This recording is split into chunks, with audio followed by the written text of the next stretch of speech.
Hello everyone, welcome to Mr competitive for easy learning. ఫెస్టివల్స్లో భాగంగా మనం ఇప్పుడు శాకాంబరి అమ్మవారి యొక్క ఉత్సవాల గురించి తెలుసుకుందాం. Okay, so let's get into the video. So ముందుగా మనము శాకాంబరి అమ్మవారి ఉత్సవాల గురించి తెలుసుకునే ముందు ఒక చిన్న మాట. మన భారతదేశం అనేది ఎస్పెషల్లీ మన పండుగల గురించి కనుక మనం చూసుకున్నట్టయితే మోస్ట్ ఆఫ్ ద ఫెస్టివల్స్ అనేవి నేచర్తో రిలేట్ అయి ఉంటాయి, రైట్? మన భారతదేశం ప్రకృతి సంబంధిత జీవన శైలికి ఎక్కువ ఇంపార్టెన్స్ ఇచ్చే దేశంగా చెప్పబడుతుంది. అలాగే మన ఫెస్టివల్స్ కూడా, మన పండుగలన్నీ కూడా ప్రకృతితో కలిసి జీవనాన్ని ఎలా సాగించాలి, ఎలా అర్థం చేసుకోవాలి, ఎలా మనం యాక్టివ్గా ఉత్సవంలాగా ఒక సెలబ్రేషన్ లాగా జరుపుకోవాలి అని చెప్పేసి మన పండుగలు అనేవి సూచిస్తాయి అన్నమాట, which are very much linked with the nature. Okay, అదేవిధంగా శాకాంబరి నవరాత్రి కూడా ప్రకృతితో అనుసంధానమైనదిగా చెప్పచ్చు అనమాట. ఇందులో మెయిన్ మోటో ఏంటి అంటే స్త్రీ యొక్క బోధన, అలాగే స్త్రీ జ్ఞానాన్ని జరుపుకునే ఒక మహాపర్వదినంగా ఈ శాకాంబరి ఉత్సవాల గురించి చెప్పచ్చు. అలాగే ఇది స్త్రీ యొక్క నాయకత్వానికి ఒక గొప్ప పాఠం మరియు మార్గదర్శకత్వంగా ఈ యొక్క శాకాంబరి ఉత్సవాలని మనం చెప్పచ్చు అనమాట. ఓకే, సో ముందుగా శాకాంబరి ఉత్సవాలు అనేవి మనకి ఎక్కువగా కూడా ముఖ్యంగా తెలంగాణ రాష్ట్రాల్లో చాలా విశేషంగా జరుపుకుంటూ ఉంటారనమాట ఈ ఉత్సవాల్ని. సో ఇవి ముఖ్యంగా అమ్మవారు శాకాంబరి దేవిగా ఉంటారనమాట. శాకాంబరి దేవి అమ్మవారి యొక్క ఆలయాల్లో జరుపబడతాయి. ముఖ్యంగా నల్లమల్ల, వరంగల్, జోగులాంబ, అలాగే గద్వాల్ జిల్లాల్లో ప్రముఖంగా ఈ ఉత్సవాలు అనేవి జరుగుతాయి అన్నమాట. సో మనందరికీ తెలుసు శాకాంబరి ఉత్సవాలు అనేవి ఆషాఢ మాసంలో నిర్వహించబడతాయి అన్నమాట. అలాగే దాంతోపాటు కేవలం తెలంగాణలోనే కాకుండా ఆంధ్రప్రదేశ్లో కొన్ని ప్రత్యేకమైన ఆలయాల్లో మాత్రం ఈ ఉత్సవాలు అనేవి జరుపుతాయి అన్నమాట. సో స్థానిక స్థాయిలో ప్రజలు, భక్తులు నిర్వహిస్తారనమాట. ఓకే, సో ఇందులో మనము హైలైట్స్, అసలు శాకాంబరి దేవి అంటే ఎవరు ఏంటి అనేది మనము తెలుసుకుందాము. ఓకే, శాకాంబరి దేవి ఈ శాకాంబరి అనే వర్డ్ మనకి సంస్కృతం నుంచి తీసుకోబడింది అనమాట. ఓకే, సంస్కృతంలో శాక అంటే ఆకుకూరలు, కూరగాయలు అని అర్థం. బరి అంటే పోషించేవారు లేదా పోషణను కలిగించేవారు అని అర్థం అనమాట. అంటే శాకాంబరి దేవి అనేది ఆకుకూరలు, కూరగాయలు, ధాన్యాలతో సమృద్ధిని కలిగించే దేవిగా మనం భావిస్తాం. అందుకే మనం శాకాంబరి దేవి అని చెప్తామన్నమాట. ఓకే, అలాగే ఈ యొక్క శాకాంబరి దేవి అమ్మవారిని మనం అన్నదాత అని చెప్పచ్చు, ప్రకృతి మాతగా కూడా మనం భావిస్తామన్నమాట. ఈ అమ్మవారు దుర్గాదేవి అవతారాల్లో ఒకరుగా కూడా మనం చెప్తామన్నమాట. ఓకే, శాకాంబరి దేవి ఉత్సవాల యొక్క విశేషాలు అంటే హైలైట్స్ ఒక సమ్మరీ లాగా కనుక మనం చూసుకున్నట్టయితే ఈ యొక్క ఉత్సవం అనేది 9 నుండి 11 రోజుల పాటు జరుగుతాయి అన్నమాట. నవరాత్రులు మనకి జరుగుతాయి అప్ టు 11 days. కొన్ని చోట్ల వాళ్ళు ఎక్స్టెండ్ చేసుకొని జరుపుకుంటారనమాట. చివరి రోజున ఏదైతే లాస్ట్ డే ఉంటుందో ఆ రోజున ముఖ్యంగా పూర్ణాహుతి అనేది నిర్వహిస్తారనమాట. అలాగే ఆలయంలో అమ్మవారికి శాకాహార నైవేద్యాలు అనేవి పెడతారు. దేంతో అంటే కూరగాయలు, ఆకుకూరలు, పండ్లు, దినుసులు, ధాన్యాలు, వీటన్నిటితో అమ్మవారికి నైవేద్యాలు పెడతారు. అలాగే ముఖ్యంగా ఈ యొక్క శాకాంబరి ఉత్సవాల్లో విశేషంగా మనకి కనిపించేది అమ్మవారి యొక్క అలంకారం అండి. అలంకరణ అనేది శాకాహారాలతో తయారు చేసి దాన్ని అమ్మవారికి అలంకరిస్తారనమాట. ఓకే, దాంతోపాటు సాంప్రదాయ బట్టలు, హారతులు, పూజలు, తీర్థ ప్రసాదాలతో పెద్ద ఎత్తున భక్తులు అనే వాళ్ళందరూ ఎక్కడెక్కడి నుంచో ఈ ఉత్సవాల్లో పాల్గొనడానికి వస్తూ ఉంటారనమాట. కొన్ని చోట్ల ముఖ్యంగా తెలంగాణ ప్రదేశంలో మనం చూసుకున్నట్టయితే బోనాల ఉత్సవాలతో పాటు ఈ యొక్క శాకాంబరి ఉత్సవాలు కూడా కలిపి చేసుకుంటూ ఉంటారనమాట. సో ప్రముఖ శాకాంబరి దేవి ఆలయాలు కనుక మనం చూసుకున్నట్టయితే సప్తగిరి శాకాంబరి దేవి ఆలయం ఏదైతే వరంగల్లో ఉంది, ఆలంపూర్ జోగులాంబ మనకి శక్తిపీఠాల్లో ఒకటి అయినటువంటిది గద్వాల్లో ఉందన్నమాట. అలాగే సిద్ధపీఠ్ శ్రీ శాకాంబరి దేవి ఆలయం ఏదైతే ఉత్తరప్రదేశ్లోని సహరన్పూర్లో ఉంది. తర్వాత ఇంద్రకీలాద్రిలో, విజయవాడలో, రాజస్థాన్ సంబార్ సరస్సు సమీపంలో ఒక ఆలయం ఉంది. అలాగే బేతన్ చెరువు, మెదక్ ప్రాంతంలో కూడా కొన్ని ఆలయాలు ఈ శాకాంబరి దేవి ఆలయాలు ప్రముఖంగా ఇక్కడ ఈ ఉత్సవాలు అనేవి జరుపుకుంటూ ఉంటారనమాట. ఇప్పుడు శాకాంబరీదేవి కథకి వద్దాం. ఓకే, ఈ యొక్క శాకాంబరీదేవి ఎలా ఉద్భవించారు, ఏంటి పురాణాల్లో గ్రంథాల్లో ఏ కథ అనేది చెప్పబడింది అనేది మనం నేర్చుకుందాము. సో ఒకప్పుడు ఇంతకుముందు దుర్గమాసురుడు అనే ఒక రాక్షసుడు ఉండేవాడు అనమాట, అసురుడు. అతను ఏంటంటే చాలా తపస్సులు చేసి, అతను చాలా సాధనలు, కఠినమైన ఘోర తపస్సులు చేసి అతను వేదాలన్నిటినీ అతను పొందాడనమాట. అంతేకాకుండా యజ్ఞాలు, పూజలు, ఇవన్నీ వీటన్నిటి నుంచి వచ్చే ఫలితాలన్నీ కూడా దేవతలు చేసే యజ్ఞాలు, మునులు ఋషులు చేసే యజ్ఞాలు, వారి యొక్క జ్ఞానాన్ని, వారి యొక్క వేద జ్ఞానాన్ని, వేదాలని, అలాగే వాళ్ళ యొక్క పూజా ఫలాన్ని అంతా కూడా తనకే వచ్చే విధంగా ఒక వరాన్ని పొందాడనమాట. ఎవరు? దుర్గమాసురుడు. ఈ విధంగా దుర్గమాసురుడు ఎలా అయిపోయాడంటే అజేయుడు అయిపోయాడు అనమాట. అంటే ఎవ్వరూ అతన్ని డిఫీట్ చేయలేనంత బలవంతుడుగా, బలంగా మారిపోయాడనమాట. ఈ శక్తులన్నిటి, ఈ అత్యంత భయంకరమైన శక్తులన్నీ లభించాయని చెప్పచ్చు ఈ దుర్గమాసురుడికి. అయితే ఈ శక్తులన్నీ పొందిన తర్వాత దుర్గమాసురుడు దేవతలను, మానవులు, ఋషులను అందరినీ హింసించడం స్టార్ట్ చేశాడనమాట. సో దానివల్ల ఏమైంది? డే బై డే ధర్మం అనేది నశించిపోయింది. దాంతో పాటుగా పూజలు అనేవి, ఎందుకంటే వేదాలన్నిటినీ అతను తీసేసుకున్నాడు, అందరి యొక్క బుద్ధి బలం కూడా అతను తీసేసుకున్నాడు. పూజా విధానాలన్నీ ఆగిపోయాయి. దానివల్ల శతాబ్దాల తరబడి వర్షాలు అనేవి కురవక భూమిపై తీవ్రమైన కరువు అనేది ఈ యొక్క రాక్షసుడి వల్ల, దుర్గమాసుడి వల్ల ఏర్పడిందనమాట. అంటే ఎవరికి పూజ చేసే ఆలోచన లేదు, ఎవరికి ఆకలికి అలమటించిపోయి కరువులో బాధపడుతూ వర్షాలు కురవక ప్రజలందరూ చాలా ఇబ్బందులు పడటం మొదలైందనమాట.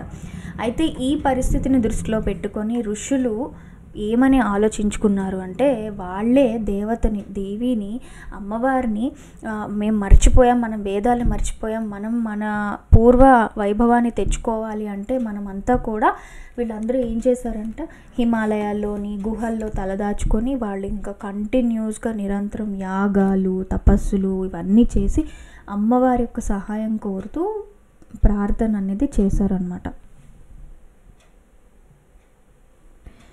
అయితే ఆమెను ప్రార్థించడం మొదలుపెట్టిన తర్వాత వారి యొక్క ప్రార్థనలతో పార్వతీదేవి ఒక నీలమణి వర్ణం కలిగిన రూపంలో, అంటే ఒక బ్లూయిష్ కలర్ స్కిన్ టోన్ కలిగిన రూపంలో, అలాగే శతాక్షి 100 కన్నులు కలిగిన రూపంలో భూమిపై అవతరించింది.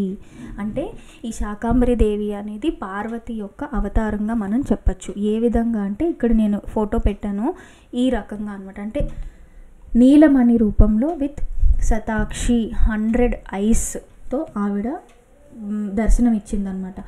ఋషులు అమ్మవారిని వీళ్ళందరూ పూజించగా ఆమె 4 చేతులతో దర్శనం అయితే ఇచ్చిందండి. ఒక్కొక్క చేతిలో ఏముంది అంటే, ఒక చేతిలో తామర పువ్వు, ఇంకొక చేతిలో బాణాలు, ధనుస్సు, అదేవిధంగా దాంతోపాటు కూరగాయలు, పండ్లు, ధాన్యాలు, మూలికలు, మనిషి యొక్క జీవనోపాధికి సహాయపడేటువంటి అన్నీ కూడా ఆమె తీసుకురావడం జరిగిందనమాట భూమి మీదకి. సో ఈమె అమ్మవారు దేవి భాగవత పురాణం ప్రకారం కనుక చూసుకున్నట్టయితే, దీంట్లో చెప్పబడినటువంటి ఒక స్టోరీ ఆధారంగా భూమిపై ఉన్న ప్రజల దుఃఖాన్ని చూసి వీళ్ళందరూ పూజలు, యాగాలు చేసిన తర్వాత అమ్మవారు తన 100 కళ్ళ నుండి, తన 100 శతాక్షి నుండి, ఆ 100 కళ్ళ నుండి 9 రోజులు 9 రాత్రులు నీళ్లు కురిపించడం స్టార్ట్ చేసిందనమాట. ఈ యొక్క ఇమేజ్లో మీరు చూడొచ్చు, తన కళ్ళల్లోంచి నీళ్ళు అనేది రావడం మొదలైంది. దానివల్ల భూమి మొత్తం మనకి ఆ కన్నీళ్ళు నదులుగా మారి భూమిని పునర్జీవింపచేశాయి. మళ్ళీ ఆ పునర్వైభవం అనేది భూమికి తీసుకొచ్చింది. అలాగే ఆమె తన శరీరం నుండే మొత్తం ఔషధాలు, మూలికలు, తిండి పదార్థాలు, జీవన సమృద్ధిని కలిగించే పదార్థాలు, ధాన్యాలు, పళ్ళు, పూలు, అన్ని భూమికి, ఒక మనిషికి జీవనోపాధికి కావాల్సినటువంటి అన్నీ కూడా ఆమె ప్రసాదించింది. ఒక అక్షయ పాత్రలాగా అందులోంచి తీసే కొద్దీ ఆమె ఇస్తూనే ఉంది అన్నమాట. ఒక చెట్టులాగా ఆమె ఇస్తూనే ఉందన్నమాట. ఓకే, అయితే దీని తర్వాత ఆమె శాకాంబరీదేవి ఇవ్వగా ఈ యొక్క దుర్గమాసుడితో ఇలా వేధిస్తున్నారు మనుషుల్ని అని చెప్పేసి వీళ్ళందరినీ రక్షించేందుకు అతనితో యుద్ధం కూడా చేసిందనమాట. సో ఆమె తనలో ఉన్న 10 శక్తులు అంటే దశ మహాశక్తులన్నిటినీ ప్రదర్శించి అమ్మవారు ఆ శక్తులన్నిటినీ ఉపయోగించి దుర్గమాసురుని సంహరించిందనమాట. ఆ తర్వాత ఆమె వేదాలన్నిటినీ తిరిగి ఋషులకు అప్పగించేసిందనమాట. ఈ విధంగా అమ్మవారు ప్రజల్ని ఇలా కాపాడింది. ఈ యొక్క శూరత్వానికి గుర్తుగా అమ్మని మనము దుర్గా అనే పేరు ఇవ్వబడడం అప్పటి నుంచి పిలవడం జరిగిందనమాట. ఎందుకంటే ఆమె దుర్గం అనే అసురుడిని సంహరించింది కాబట్టి. సో ఇది ఈ విధంగా మనము ఈ యొక్క స్టోరీ కనుక మనం చూసుకుంటే ఈ విధంగా ఈ యొక్క శాకాంబరీదేవి అవతారం అనేది భూమి మీదకి వచ్చింది. ఇది పార్వతీ రూపం, పార్వతీదేవి యొక్క అవతారంగా మనం చెప్పచ్చు. ప్రజలను భూమిని రక్షించడానికి, ప్రజలను పోషించడానికి శాకాంబరిలాగా అవతారం ఇచ్చిందని చెప్పచ్చు. దీంతో పాటు మనకి శివపురాణంలో కూడా మనకి ఉమా సంహిత ప్రకారం శివపురాణంలో కూడా ఏమని చెప్పబడింది అంటే వివిధ గ్రంథాల్లోంచి మన సోర్సెస్ అన్నమాట ఇన్ఫర్మేషన్. దేవి శతాక్ష అంటే 100 కళ్ళతో ఉన్నది మరియు శాకాంబరి అని ఏవైతే మనం పిలుస్తున్నామో అమ్మవారిని, ఇవి పార్వతీదేవి అవతారాలే. ఆమె భూమిని పోషించేందుకు ఈ యొక్క రూపాల్లో అవతరించిందని శివపురాణంలో కూడా చెప్పబడింది. దాంతోపాటు ఇంకొక గ్రంథం ఏదైతే ఆగమ గ్రంథం లక్ష్మీ తంత్రం అని ఉందో దీని ప్రకారం కూడా లక్ష్మీదేవి ఇంద్రుడితో చెప్తుందన్నమాట. నేను ఈ విధంగా ఈ 100 కళ్ళ దేవతగా నేను ఆవిర్భవిస్తాను, ప్రజలను పోషిస్తాను, వాళ్ళ యొక్క బాగోగులన్నీ నేను చూసుకుంటానంటే వాళ్ళకి సమస్తం జీవనోపాధికి అంతా ఒకానొక టైంలో ఇలా అవుతుంది. అది నేను బాగు చేయడానికి, ప్రజలను కాపాడడానికి, వారిని భోజనం పెట్టి వారిని పోషించడానికి నేను ఈ యొక్క శాకాంబరిగా నేను అవతరిస్తాను, వాళ్ళను పూజిస్తారు అని చెప్పి లక్ష్మీదేవి ఇంద్రుడితో లక్ష్మీ తంత్రంలో కూడా చెప్పబడింది అనమాట. ఈ విధంగా these are the sources of Shakambari Devi అన్నమాట.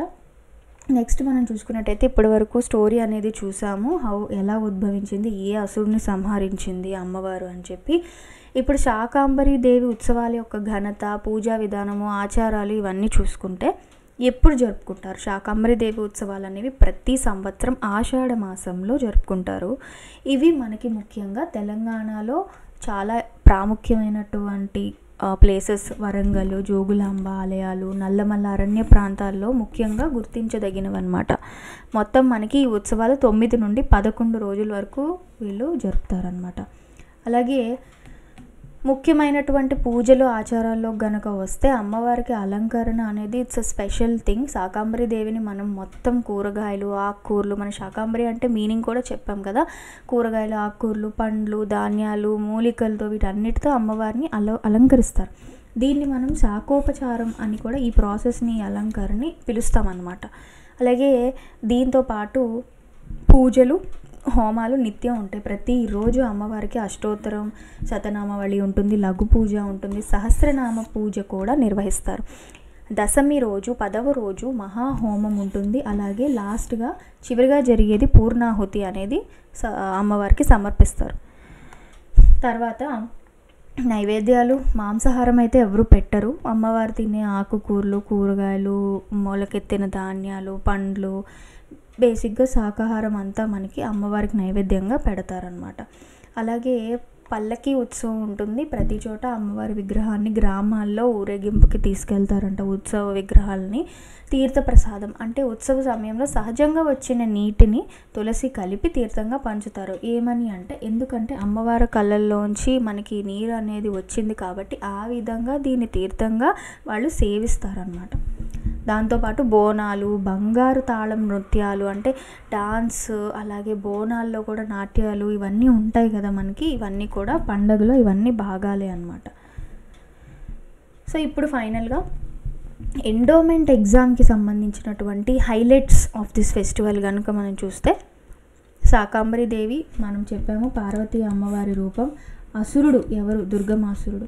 శతాక్షి అంటే శాకాంబరీ దేవి యొక్క రూపం 100 కన్నులు కలిగి ఉంటుంది. వేదాలను మరిపించిన దుర్గమాసురుడిని అమ్మవారు సంహరించింది. దుర్గమాసురుడు ఏం చేశాడు? వేదాలను మరిపించేశాడు అందరి మైండ్లో నుంచి. కన్నీళ్లతో నదులను సృష్టించి భూమికి నీరు, ఔషధాలు, తిండి ఇచ్చిందన్నమాట అమ్మవారు. అలాగే శివపురాణం, దేవి భాగవతం, లక్ష్మీ తంత్రం ఇవన్నీ గ్రంథ ఆధార గ్రంథాలు అన్నమాట ఇవన్నీ సోర్సెస్. శాకాంబరి దేవిని మనము ధాన్య, ఆకుకూరలు, పండ్లు, మూలికల రూపంలో జీవనాధారంగా పూజలు చేయడం జరుగుతుంది. సో ఇప్పటివరకు శాకాంబరి దేవి యొక్క హిస్టరీ అనేది చూసాము. ఇప్పుడు what we will do is కొన్ని MCQs which are related to the exam అనేది మనం చూద్దాం. ఓకే, దుర్గం అనే అసురుడు ఎలా అజేయుడయ్యాడు అంటే how he is become so strong. చూడండి, వేదాలన్నిటినీ సాధించి దేవతలు పూజలు తనకు రావాలని వరం పొందాడనమాట. ఓకే, దేవతల పూజలు ఆ ఫలాలన్నీ తనకే రావాలని ఒక వరం పొందాడనమాట. ఓకే, తర్వాత దుర్గమాసురుడి వల్ల భూమిపై ఏం సంభవించింది? కరువు మరియు ధర్మనాశనం. నెక్స్ట్, శాకాంబరి దేవి ఎందుకు శతాక్షి అని పిలువబడింది? ఎందుకు?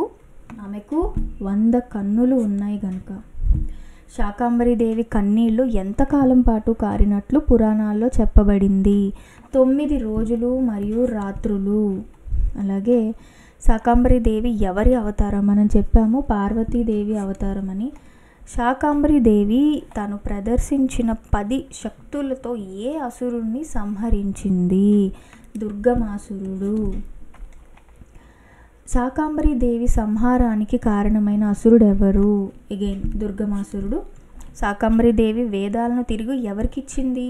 ఋషులకు ఇచ్చేసింది. శాకాంబరి దేవి గురించి ప్రస్తావన ఎక్కడ ఉంది? ఏ సోర్సెస్ ఆఫ్ ఇన్ఫర్మేషన్?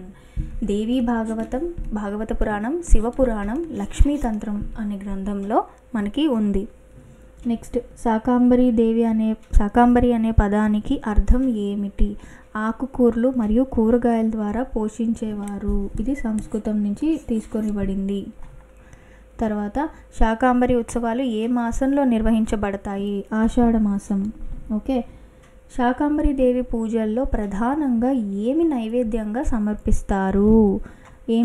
నైవేద్యంగా సమర్పిస్తారు? ఆకుకూరలు, కూరగాయలు, అలాగే ధాన్యాలు. శాకాంబరి దేవిని ఎలా అలంకరిస్తారు? కూరగాయలు, ధాన్యాలు, మూలికలతో.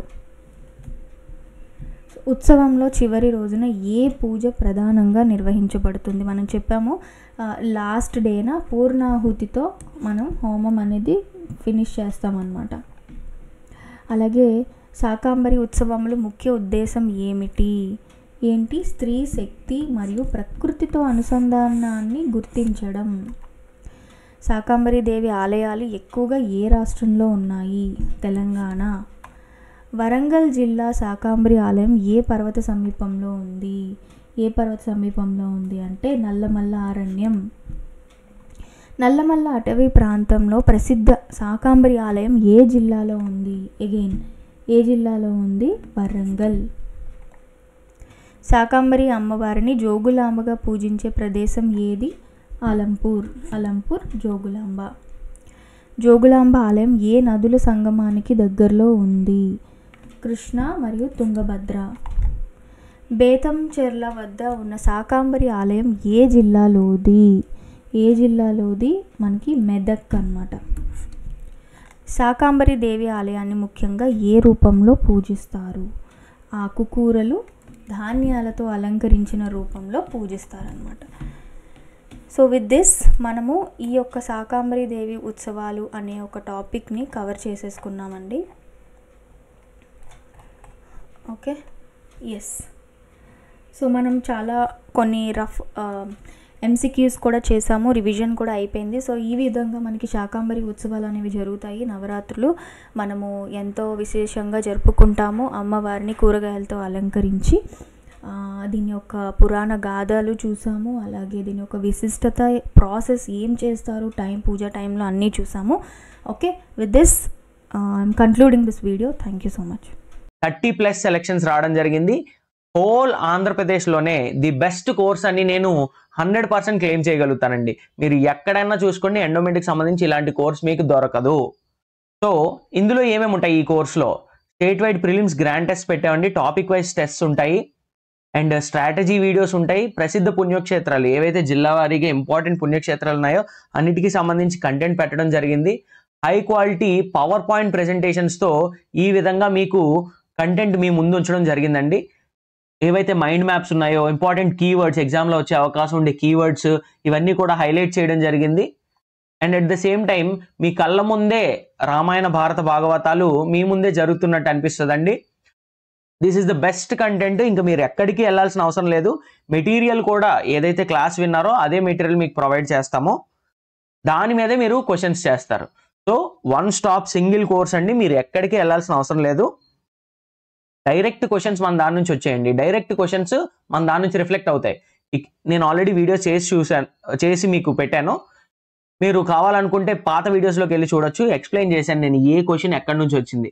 మీకు లెఫ్ట్ సైడ్లో కనిపిస్తుంది ఏపీపీఎస్సీ క్వశ్చన్. మనం ఏ టెస్ట్లో అడిగాం సేమ్. నెక్స్ట్ తర్వాత ఏ మెటీరియల్లో వచ్చింది. సో క్వశ్చన్ ఇక్కడ చూడండి. మీరు ఈ క్వశ్చన్ కనుక చూసినట్టయితే వాళ్ళు సింపుల్గా అడిగారు. మనం అందరివి కవర్ చేసాం.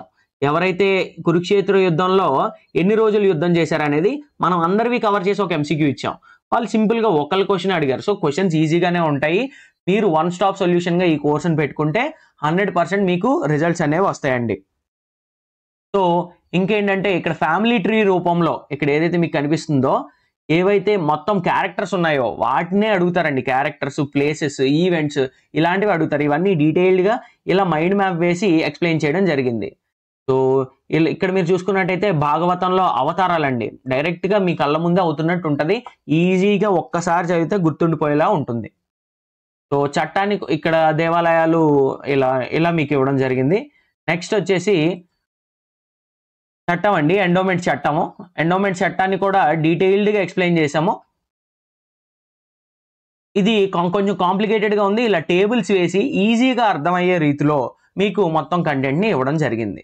సో నేను మీకు ఏదైతే స్క్రీన్ పైన కనిపిస్తున్న నెంబర్ ఉందో 9063013089 ఈ నెంబర్కి మీరు కాల్ చేయొచ్చు, వాట్సాప్ చేయొచ్చు. వాట్సాప్ చేసి మీరు ఎన్రోల్ కావచ్చు. డిస్క్రిప్షన్ బాక్స్లో మిస్టర్ కాంపిటేటివ్ యాప్ లింక్ ఇవ్వడం జరిగిందండి. ఆ యాప్ లింక్ ద్వారా కూడా మీరు లాగిన్ అయ్యి ఎన్రోల్ కావచ్చు. All the best. Thank you.